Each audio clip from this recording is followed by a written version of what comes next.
கர்த்தராகிய இயேசு கிறிஸ்துவின் நாமத்தினால உங்களை யாவரை வாழ்த்தி வரவேற்கிறேன். விசேஷமாக இந்த வாய்ப்பை நல்கிய பிதாவாகிய தேவனுக்கும் அவருடைய குமாரனாகிய இயேசு கிறிஸ்துவுக்கும் பரிசுத்தமான நன்றியை தெரிவித்துக் கொள்கிறேன். விசேஷமா இந்த டெலிவரிஸ் மினிஸ்ட்ரிக்கு இயேசுவின் நாமத்தினால நன்றியை தெரிவித்துக் கொள்கிறேன் வாய்ப்பை நல்கியதற்காக. இன்று நாள்ல கூட நான் எடுத்துக்கொண்ட தலைப்பு நோக்கி பார்த்தால் அற்புதங்கள் நடக்கும். இயேசுவை நோக்கி பார்ப்பதனால் நமக்கு உண்டான ஆசீர்வாதங்கள் என்ன அப்படின்னு தலைப்பின் கீழே நாம் தியானிக்க போறோம். முதலாவதாக வாசிப்போம் சங்கீதம் 34 அதிகாரம் அதனுடைய 5வது வசனத்தை யார் சத்தத்தை வேத்தி ஒரு வாசிக்கலாம். சங்கீதம் 34 4வது வசனம் 5வது வசனத்தை வாசிப்போம். நான் வாசிக்கிறேன். 4வது வசனம் 4:30 நான் வாசிக்கிறேன். அவர்கள் அவரை நோக்கி பார்த்து பிரகாசம் அடைந்தார்கள், அவர்கள் முகங்கள் ஒருபோதும் வெக்கப்படவில்லை.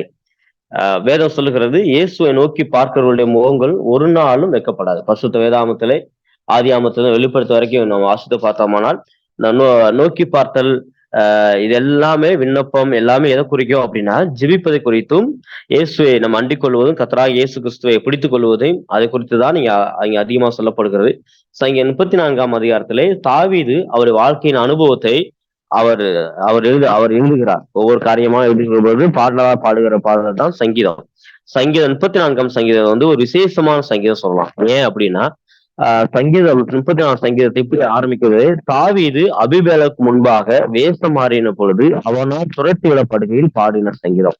தாவீது ஒரு வேஷம் மாறி அந்நிய நாட்டுடைய அரண்மனைக்குள் இருக்கிற பொழுது அவன் கண்டுபிடிக்கப்படுகையில் அவனால் அந்நிய நாட்டுடைய ராஜாவா துரத்த விடப்படுகையில் பாடப்பட்ட ஒரு சங்கீதம். இந்த நிலைமையை கொஞ்சம் நம்ம யோசித்து பாருங்களேன்.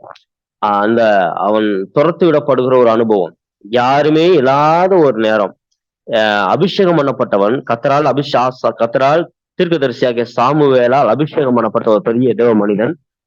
ஆனால் எல்லா சூழ்நிலையும் அபிஷேகம் பண்ணப்பட்டிருந்தாலும் அவனுக்கு சாதகமாக இல்லை, எல்லாமே அவனுக்கு எதிராகவே இருந்தது. ஆனால் அபிஷேகம் என்பது உண்மை, தேவன் கொடுத்த வார்த்தை என்பது உண்மை, அழைப்பு என்பது உண்மை, தேவன் ஜனங்களை ஆளும்படி தெரிந்து கொண்டது உண்மை.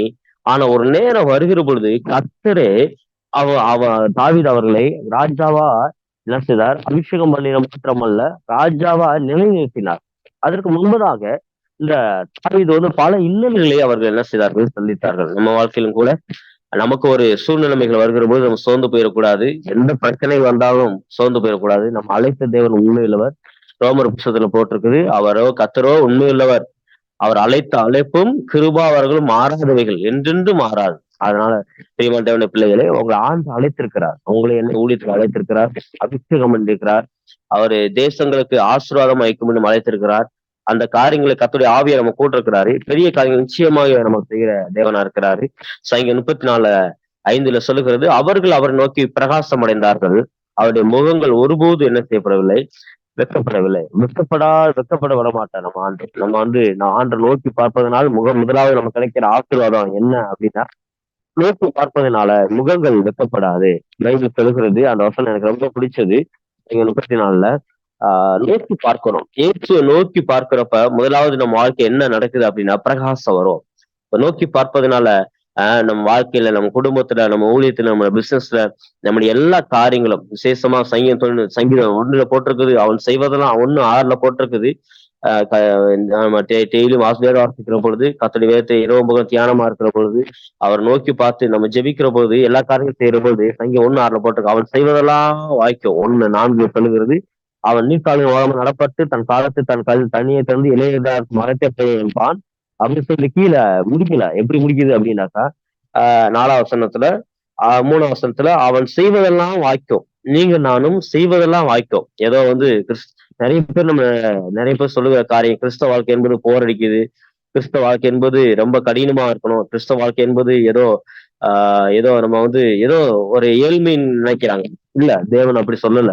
பைபிள் சொல்லுகிறது, அவன் செய்வதெல்லாம் வாய்க்கும், நீங்க நானும் எதை செய்கிறோமோ அதை வாய்க்க பண்ணுகிற தேவன். அது நம்முடைய இருதயத்துல கொடுத்து பிலிப்பியர் 2ஆம் அதிகாரத்தில் சொல்லப்பட்டிருக்கு, அவர் நம்முடைய இருதயத்துல எண்ணங்கள் அவர் என்ன செய்ய ஓட விடுகிறாரு.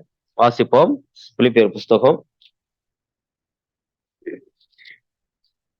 என்னோட கூட வேதத்தை எடுத்துக்கொள்ளுங்கள். பிலிப்பியர் புஸ்தகம் அதனுடைய 2ஆம் அதிகாரம் 13ஆம் வசனத்துல 13ஆம் வசனம் நான் வாசிக்கிறேன். ஏனெனில் தேவனே தம்முடைய தயவுள்ள திட்டத்தின்படி விருப்பத்தையும் செய்கையையும் உங்களில் உண்டாக்குறவரா இருக்கிறாரு. ஆண்டவர் என்ன நினைக்கிறாரோ அத எப்படி நம்ம அறிஞ்சுக்கலாம் அப்படின்னாக்கா, நீங்க நீங்க நானும் தேவனுடைய சித்தத்தை செய்வது எப்படி அப்படின்னு நம்ம தெரிஞ்சுக்கலாம்னாக்கா, இங்க ஒரு 3 காரியத்தை பிதா சொல்றாரு. இது பவுல் சொல்லுகிறாரு.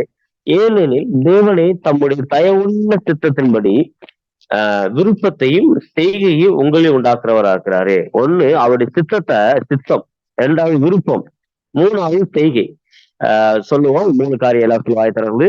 முதலாவதாக தேவனுடைய சித்தம், 2வது விருப்பம், 3வது செய்கை. இந்த 3 காரியத்தையும் தேவனுடைய சித்தம் என்ன, தேவனுடைய விருப்பம் என்ன, தேவனுடைய செய்கை என்ன, அப்படி தேவனுடைய செய்கை என்பது கிரியைகள். அவனுடைய கிரியை நம்ம எப்படி அறிஞ்சு கொள்ள முடியும் அப்படின்னாக்கா, உங்களில் உண்டாக்குறவரா இருக்கிறாரு. அதை ஹீப்ருல கொஞ்சம் நான் படிச்சுட்டு இருக்கிறேன். ஹீப்ருல பெறுகிறது. அது என்ன சொல்லுது அப்படின்னாக்கா, தேவன் விரும்புகிற அந்த அந்த சித்தத்தை, அவருடைய திட்டத்தை, அவருடைய தீர்மானத்தை நம்முடைய இருதயத்துல, நம்முடைய எண்ணங்கள்ல பிரதிபலிக்கிறாராம். நம்ம அவர் என்ன செய்யணும்னு நினைக்கிறாரோ அதை அப்படியே நமக்குள்ள சொல்லிக் கொடுப்பார். ஒரு எக்ஸாம்பிள் பாருங்களேன், நம்ம டக்குன்னு எதையாவது நினைச்சிருப்போம். அதை நம்ம சபையில் இருக்க மக்கள் அப்படியே சொல்லுவாங்க. நம்ம வந்து சில நேரங்கள் நம்ம எதையாவது நம்ம யார்கிட்ட பேசிட்டு இருப்போம்.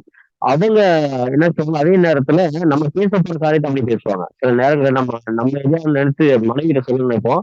அதே காரியத்தை மனைவி நம்மகிட்ட பேசுவாங்க, நம்ம பிள்ளைங்க நம்மகிட்ட பேசுவாங்க. எதையாவது கத்தர் வந்து கம்பேர் பண்ணி நம்ம கூட பேசியிருப்பாரு. என்ன மேட்டர் அப்படின்னாக்கா, ஒரே இதயமா இருக்கணும், ஒரே ஸ்பிரிட்டா இருக்கணும், ஒரே ஆவியா இருக்கணும்னு அர்த்தம். ஆனா அதேதான் நம்ம இணைஞ்சு நம்ம வாழ்க்கைய அந்த அந்த நம்ம ஸ்பிரிட் ஆஃப் காட் நம்ம நடக்கிற பொழுது, ஆவியானவர் கூட நடக்கிற பொழுது, அவர் நினைக்கிறது நம்மளா மாறி நம்முடைய எண்ணங்களா மாறிடுது. நம்ம நினைக்கிற எண்ணங்கள் அவருடைய எண்ணங்களா மாறிடுது. அதான் சொல்லுது, அவர் அழகா சொல்கிறாரு, அவருடைய சித்தத்தையும் திட்டத்தையும் தீர்மானத்தையும், அது தேவனுடைய சித்தம், செய்கை, சோத்திரம், தீர்மானத்தை எல்லாத்தையும் நமக்குள் உண்டாக்குறவரா இருக்கிறார். அவர் நீங்கள் நானும் தேவனுடைய கிறிஸ்தவ வாழ்க்கை என்பது ஒரு பவர்ஃபுல்லான ஒரு வாழ்க்கை, ஒரு அபிஷேகம் பண்ணப்பட்ட ஒரு வாழ்க்கை, அதிசயமான ஒரு வாழ்க்கை, ஒரு அற்புதமான ஒரு வாழ்க்கை. அந்த வாழ்க்கைக்கு வாழும்படி அழைக்கப்பட்டிருக்கிறோம். இங்க பைபிள் 34 அவர்கள் அவர் நோக்கி பிரகாசம் அடைந்தார்கள். அவருடைய முகங்கள் ஒருபோது என்ன செய்யப்படவில்லை, வெட்கப்படவில்லை. நம்ம இருதயத்துல தேவனாய் கர்த்தர் நம்ம சிந்தனைகளை அவர் உண்டாக்குறவரா இருக்காரு.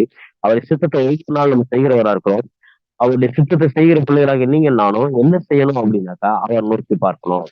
இயேசு நோக்கி பார்த்தோம் அப்படின்னாக்கா, நம்ம வாழ்க்கையில எப்பயுமே வெட்கம் என்பது கிடையாது, தோல்வி என்பது கிடையாது. சங்கீதம் சாரி 1 புத்தகத்தை போட்டிருக்குது, தேவனால் பிறந்தவையில் எல்லாம் உலகத்தை என்ன செய்யுமா, ஜெயிக்கும். ஆமா, நமக்கு ஜெயம் கொடுக்கிற தேவனுக்கு ஸ்தோத்திரம் உண்டாவதாக. இப்ப நிறைய வசனங்கள் வந்து ஜெயத்தை குறித்தே போட்டிருக்கு.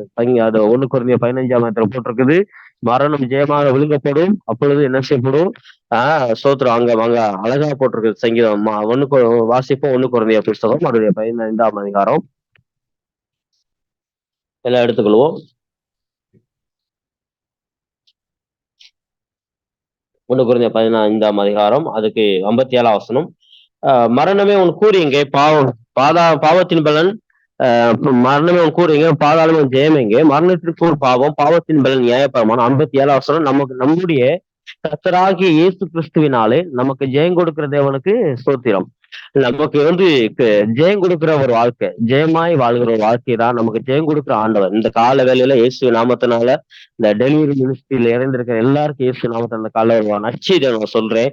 எனக்கு 5 மணி வேலையில காலையில உங்களுக்கு நன்றி நச்சியை சொல்லுவேன். உங்க வாழ்க்கையின் வாழ்க்கையும் ஜெயமாய் வாழும்படி அழைக்கப்பட்டிருக்கிறோம்.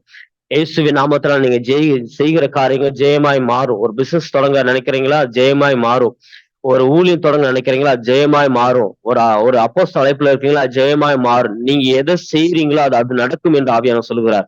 இந்த காலவெல்ல இயேசுவின் நாமத்தை நான் சொல்லுகிறேன். உங்க வாழ்க்கையில எண்ணி முடியாத அதிசயத்தையும் ஆராய்ந்து முடியாத பெரிய காரியம் செய்கிற தேவனா இருக்கிறாரு. என் பேர் பாஸ்டர் டேனியல்.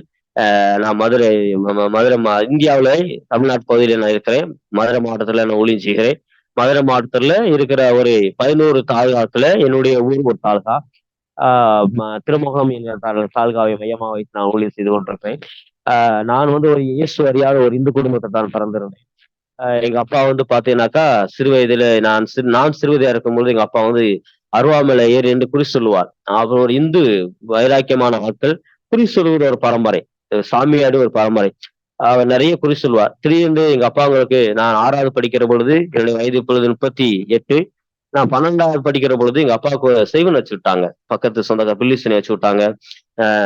சொந்தத்திலே வச்சுட்டாங்க. அவரை நிறைய சொத்துகள் இருந்தது. 40 ஏக்கருக்கு மேல சொத்து, தோப்புகள், வீடுகள் நிறைந்த சொத்துக்கள் நிறைந்ததா இருந்தது. அப்பொழுது கூட எங்க அப்பாவுக்கு முடியாதனால நிறைய சொத்துக்களை விற்று அவர நிறைய இடங்கள் ட்ரீட்மெண்ட் பார்க்க ஆரம்பிச்சோம். நிறைய இடங்கள காப்பாற்ற முடியாத சூழ்நிலைமை. மலையாள மந்திரவாதி தான் உலகத்துல 2வது ஃபேமஸ். ஃபர்ஸ்ட் சவுத் ஆப்பிரிக்கா, 2வதாக இந்தியாவுல இருக்கிறனால கேரளால தான் விட்ச் கிராஃப்ட் அதிகம். அதாவது செய்வினை செய்யறதுல ஒரு ஃபேமஸ். அந்த ஏரியாவுல போய் எங்க அப்பாவை டெலிவரிஸ் பண்ணி எப்படியா விடுதலை பண்ணிடலாம்னு யோசிச்சு நிறைய காரணங்கள் பிரயாசப்பட்டோம். ஆனா ஒன்றுமே முடியல. பக்கத்துல ஒரு சர்ச் இருந்துச்சு. அப்ப நாங்க சிறுபிள்ளை எல்லாருமே. அப்ப அப்பெல்லாம் பாருங்க இந்த கம்யூனிகேஷன் பண்றதுக்கு போனு இதெல்லாம் கிடையாது. எல்லாமே தந்தி தான். அப்ப எங்க எங்க அப்பா எங்க எங்க எங்க அப்பா தாத்தா கூட பிறந்தவங்க, பாட்டி கூட பிறந்த எல்லா சொத்து எங்க சொந்த பந்தம் நிறைய. அவங்களும் தந்தி எடுத்து வீட்டுக்கு வர சொல்லிட்டோம். அப்போ ஒரு கோயில் கொண்டு போனோம். அந்த கோயில்ல சாமி அறிய சொல்லிச்சு, இவர் செத்து சாமியா மாறிடுவாரு. இன்னொரு 3 நாள் மாத்திரம் உயிரோடு இருப்பாரு. அதற்குள்ள நீங்க வச்சுக்கோங்க அப்படின்னு சொல்லுது. அப்ப இயேசுவ பார்த்தாலே, இயேசுக்காரங்கள பார்த்தாலே, சர்ச்சுக்கு ஜெபம் பண்ண வரவங்க பார்த்தாலே அடிப்போம். ஒரு பெரிய கிராமம் எங்க கிராமம். 18 பட்டி இருக்கும். அங்க 18 பட்டிக்கு எங்க அப்பா தான் நாட்டாம. அவர் சொல்றதுதான் தீர்ப்பு. அப்ப நிறைய இடங்கள்ல இயேசுக்காரங்க அந்த 18 பெட்டிக்குள்ள எந்த ஊருக்குள்ள வந்தாலும் இயேசுவை பத்தி சொல்றவங்க வந்தாங்கன்னாக்கா அவங்கள அடிச்சு துரத்துவோம். அப்படிப்பட்ட ஒரு இந்து வைராக்கிய குடும்பத்துல பிறந்த நண்பர்கள், இல்ல பிறந்தவர்கள். ஆனா இயேசுவை இந்த சூழ்நிலையில எங்க அப்பாவை கொண்டு போயிட்டு இருக்கிறோம், எங்கேயுமே காப்பாத்த முடியல. அப்ப பக்கத்து வீட்டுல ஒரு மேரின்னு ஒரு அம்மா, மரியான்ற ஒரு அம்மா வந்து குடியேறினாங்க. அவங்க சொன்னாங்க, எங்க அப்பா வந்து சடலம் மாதிரி கிட்டத்தட்ட ஆல்மோஸ்ட் செட் டெத்து. இப்ப கடைசி நாள் சாமி சொன்ன நாள் வந்து முடிய போகுது. அந்த மாதிரி இருந்துச்சு. அப்ப அவர் வந்து ஆஸ்பத்திரி கொண்டு போய் எல்லா இடங்களையும் கொண்டு போய் காப்பாற்ற முடியாத சூழ்நிலை ஆயிடுச்சு. அப்ப வீட்டுல வந்து போட்டிருந்தோம். அப்ப பக்கத்து வீட்டுக்கார அம்மா வந்து சொன்னாங்க, பக்கத்துல ஒரு சர்ச் இருக்குது. அந்த சர்ச்சுக்கு கொண்டு போங்க. நீங்க சுகமானா இயேசு ஏற்றுக்கொள்ளுங்க. இல்லையாண்டா விட்டுருங்க அப்படின்னு சொல்லி. அப்ப முதலாவதாக எங்க அம்மா சொன்னாங்க, நேரா போய் எங்க அம்மா போய் அவங்களோட சண்டை போட ஆரம்பிச்சாங்க. நீங்க தெரியலாம். நாங்க இயேசுவ விட்டு நாங்க எங்களுடைய குடும்பத்து இந்து தெய்வங்களை விட்டு வரமாட்டோம் அப்படின்னு சொல்லி சண்டை போட ஆரம்பிச்சாங்க. அப்போ எங்க தாத்தா சொன்னாங்க, அதுவும் ஒரு சாமி தானே. அந்த சாமியை கும்பிடுவோம் அப்படின்னு சொல்லி சொன்னாங்க. அப்ப எங்க மாட்டு வண்டியில எங்க அப்பாவை கொண்டு போய் அந்த சர்ச்ச ஒண்ணு நல்ல ஒரு வெள்ளிக்கிழமை, இன்னைக்கு காலை வேலை ஒரு வெள்ளிக்கிழமை, இன்னைக்கு நம்ம வெள்ளிக்கிழமை உட்காந்துருக்கோம். ஒரு காலை வேலை வெள்ளிக்கிழமையில ஒரு 12 பேர் சேர்ந்து ஒரு பெரிய சின்ன சர்ச்சு, ஒரு சின்ன சர்ச்சு, ஒரு கலாம சர்ச்சில் ஜெபம் பண்ணிட்டு இருந்தாங்க. பாஸ்டர் நாங்க உள்ள போனோட எங்க பாஸ்டர் எந்திரிச்சு அலற ஆரம்பிக்கிறாரு. ஐயோ அடிக்க வராங்க அப்படின்னு. அப்ப நான் சொன்னோம், இல்ல நாங்க இயேசுவை கும்பிட வந்திருக்கிறோம் அப்படின்னு. எங்க அப்பாவை கொண்டு படுத்த படிக்க போட்டோம். அங்க இருக்கிற மக்கள் எல்லாரும் 12 பேர் சேர்ந்து ஜெபம் பண்ண ஆரம்பிச்சாங்க. ஒரு கிட்டத்தட்ட 40 நாட்கள் சாப்பிடாம இருந்த ஒரு ஒரு கிட்டத்தட்ட ஒரு மணி நேரம், 3/4 மணி நேரத்துல 1 மணி நேரத்துல எழுந்திருந்த அவரா உட்கார்ந்தது, எனக்கு சாப்பிடறதுக்கு ஏதாவது கொடுங்க அப்படின்னு சொன்னாரு. அதான் ஃபர்ஸ்ட் எங்க வாழ்க்கையில கர்த்தர் செய்த மிகப்பெரிய ஒரு அற்புதம். இயேசு அறியாத குடும்பத்துல பின்னணியத்துல இருந்த எங்களை, பிசாசுக்கு ஊழியம் செய்து கொண்டிருந்த எங்களை, காவடி சோத்திரம் இந்த குறி சொல்லுகிற குடும்பத்துல இருந்து எங்களை கர்த்தர் முதலாவது செய்த அற்புதம், என் தகப்பனாருக்கு பெரிய ஒரு விடுதலை சுகத்தை கத்த தந்தார். அல்லேலூயா. அதன் பின்பதாக நிறைய அதுக்கு பின்பதாக குடும்பம் ரட்சிக்கப்பட்டது. நாங்கள் ரட்சிக்கப்பட்டோம். இன்னைக்கு எங்களுடைய ஊர்ல நான் எங்களுடைய ஊர்ல இருந்து ஒரு 60 கிலோமீட்டர் தள்ளி ஊழியர் செய்து கொண்டிருக்கிறேன். எங்களுடைய ஊரிலே ஒரு சபை ஆரம்பிக்கப்பட்டு எங்க சித்தப்பா ஊழியர் செய்து கொண்டிருக்கிறாங்க. கிட்டத்தட்ட ஒரு 48 குடும்பங்கள் ரட்சிக்கப்பட்டு அந்த சபைக்கு போயிருக்கிறாங்க. அதே 18 பட்டி கிராமத்துல கிட்டத்தட்ட ஒரு 9 சர்ச்சு வந்துருச்சு. அல்லேலூயா. கர்த்தர் ஒரு பெரிய ஒரு எழுப்புதலே அந்த பகுதியில கொண்டு வந்திருக்கிறார். காரணம் என்ன தெரியுமா? இயேசுவை நோக்கி பார்க்கிற முகங்கள் ஒரு நாளும் ஒருபோதும் எந்த சூழ்நிலையும் வெட்கப்படாது. பைபிள் அழகா போட்டிருக்குது. அவருடைய சங்கீதத்தின் புத்தகம் 34ல அதை மறுபடியும் நம்ம வாசிப்போம். சங்கீதம் 34ல நம்ம வாசித்துக் கொண்ட பகுதி தான் 34, 34:5. இன்னும் அது 34:5. அவர்கள் அவரை நோக்கி பார்த்து பார்த்து பிரகாசம் அடைந்தார்கள். யாரு? இயேசுவெல்லாம் கர்த்தராக இயேசு யாரெல்லாம் நோக்கி பார்க்கிறாங்களோ அவருடைய முகங்கள் பிரகாசம் அடையும். இரண்டாவதாக அவருடைய முகங்கள் என்ன செய்யாது? வெட்கப்படுவதில்லை. உங்களுடைய முகங்கள் தலை நிமிர்ந்து நிற்கும். நீங்க எந்த இடத்துல அவமானப்பட்டு நின்றமோ, நான் எந்த இடத்துல வேதனைப்பட்டு நின்றமோ, நானும் எந்த இடத்துல கதறி அழுது கொண்டிருந்தோமோ, ஒருவேளை மனிதர்ல கைவிடப்பட்ட சூழ்நிலை இருந்தோமோ, கவலைப்படாதீங்க. இயேசுவின் நாமத்தை அந்த காலையில நான் பிளஸ் பண்ணுகிறேன். அதெல்லாம் கர்த்தர் உங்களை வந்து ஒரு மகிமையான ஒரு வாழ்க்கைக்கு கொண்டு வரும்படியாய், மகிமையான அற்புதத்துக்கு கொண்டு வரும்படியாய் கர்த்தர் செஞ்சிருக்கிறாரு. இந்த அற்புதம் உங்கள் மகிமையான காரியங்களை செய்யும். இயேசுவை நோக்கி பார்ப்பதிலே நாம் இருப்போம். நமக்கு அற்புதங்கள் அடையாளங்கள் நடக்கும். முதலாவது நான் சொன்ன இயேசு நோக்கி பார்ப்பதனால அற்புதங்கள்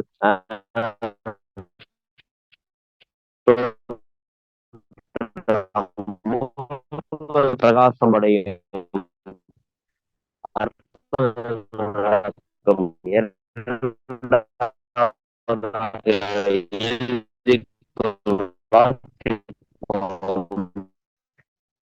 எல்லாரும் எடுத்துக்கணும். உன்னா என்ன வசனத்தை ஒரு வாசிப்போம்.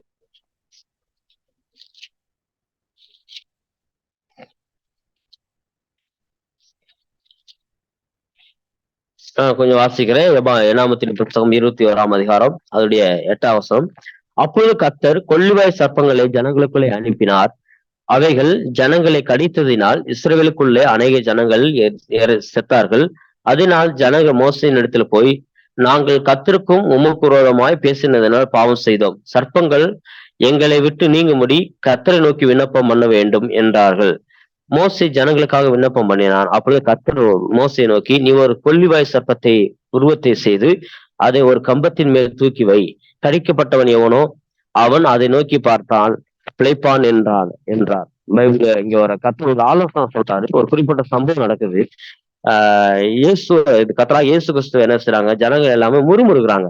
மோசையின் தலைமையின் கீழே இஸ்ரேல் ஜனங்கள் எகிப்து தேசத்துல இருந்து கானானை நோக்கி பிரயாணம் பண்ணி வந்துட்டே இருக்கிறாங்க. நிறைய கர்த்தர் நிறைய அற்புதம் செஞ்சுட்டே இருக்கிறார். அப்படி வருகிற போது நிறைய நேரங்கள்ல அவங்க வந்து முறுமுறுக்கிறார்கள். ஜனங்கள் எல்லாருமே கர்த்தராகிய தேவனை முறுமுறுக்கிறார்கள். விசேஷமா ஊழியக்காரனை முறுமுறுக்கிறாங்க. இந்த சம்பவத்துல மோசையும் முறுமுறுத்தார்கள் போட்டிருக்கோம். ஜனங்கள் எல்லாரும் மோசையும் ஜனங்களை எல்லாத்தையும் என்ன செய்தாங்க, முறுமுறுத்தார்கள். ஆஹ் அந்த மேல் வசனங்கள் எல்லாம் போடப்பட்டிருக்கிறது. அப்ப இந்த இந்த காரியங்களை வந்து யார் கேட்கிறா அப்படின்னாக்கா, கர்த்தர் கேட்கிறார். இந்த முறுமுறுக்கிறது வந்து பெரிய ஒரு ஆவிக்கிற வாழ்க்கையில வந்து ஒரு பெரிய மைனஸான காரியம். நம்ம ஆவிக்கிற வாழ்க்கை எவ்வளவு அபிஷேகம் பெற்றிருந்தாலும், தீர்க்கதரிசன வரங்களுடையவர்களா இருந்தாலும், அந்நிய பக்தி பேசுகளா இருந்தாலும், பல சபையில கட்டுகோர்களா இருந்தாலும், விசேஷமாக சோத்திரம் குடும்பத்தை நன்றாய் கட்டி இருந்தாலும், இந்த இருக்கிற இந்த ஒரு ஒரு ஸ்பிரிட் அல்லது இந்த குணாதிசயம் இருக்குமானால் அது வந்து நம்ம ஆவிக்கிற வாழ்க்கையை சிதைச்சு போட்டுரும். அதுல இதை வந்து நம்ம வந்து ஆவிக்கிற வாழ்க்கையை பெருமைன்னு சொல்லுவோம். இந்த பெருமையான எண்ணங்கள், துர்க்குறியான எண்ணங்கள்லாம் நம்ம விட்டு என்ன செய்யணும், போயிடணும். எந்த அளவுக்கு நம்ம வளர்றோமோ அந்த அளவுக்கு நமக்கு என்ன செய்யணும், கிருபையின் ஆண்டவர் நமக்கு கூட இருக்கிறாரு. தாழ்மையை நம்ம தடித்து போகணும். இந்த இடத்துல வந்து முறிமுறிச்ச உடனே அங்க கர்த்தர் வந்து கொள்ளிவாய் சர்ப்பங்கள் அனுப்புறாரு. சர்ப்பம் என்பது பாருங்க, சர்ப்பத்தை யாருக்கும் பிடிக்காது, பாம்பு யாருக்கும் பிடிக்காது. பாம்பு வந்து பாருங்க, பாம்பே ஒரு டேஞ்சரானது. ஆனா கொள்ளிவாய் சர்ப்பம் பாம்புலே அது ஒரு விசேஷமான ஒரு சர்ப்பம். அது ரொம்ப டேஞ்சரானது. அது என்ன செய்யுதுனாக்கா, எல்லா ஜனங்களும் கழிச்சு போது நிறைய பேர் செத்து போறாங்க. பாருங்க, எண்ணாமத்தின் புத்தகம் 21ஆம் 6வது அழகா போட்டிருக்கு. அப்போது கர்த்தர் கொள்ளிவாய் சர்ப்பங்களை ஜனங்களுக்குள்ளே அனுப்பினார். அவைகள் ஜனங்களை கடித்ததுன்னா ஜனங்களுக்குள்ள அநேக ஜனங்கள் செத்தார். நிறைய பேர் செத்து போறாங்க. அப்ப இப்ப உங்களுக்கு புரியுது, ஒரு தண்டனை வந்த உடனே, ஒரு பிரச்சனை வந்த உடனே நமக்கு என்ன பிரச்சனை, எதனால அது உண்டாச்சு அப்படின்னு சொல்லி சொல்லி கேட்கறாங்க. உடனே அதை அறிஞ்சிட்டு உடனே ஜனங்கள் என்ன செய்யறாங்க, மன்னிப்பு கேட்கிற பாக்குறோம். 7வது போது அதனால ஜனங்கள்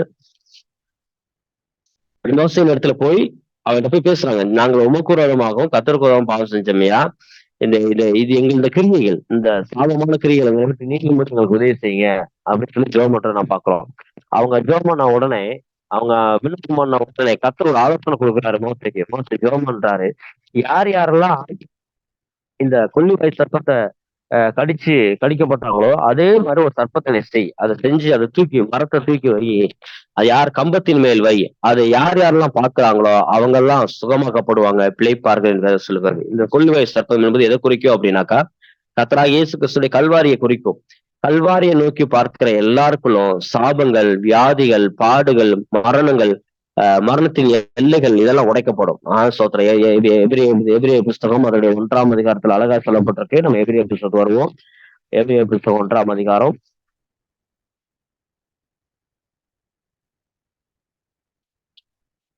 என்னோட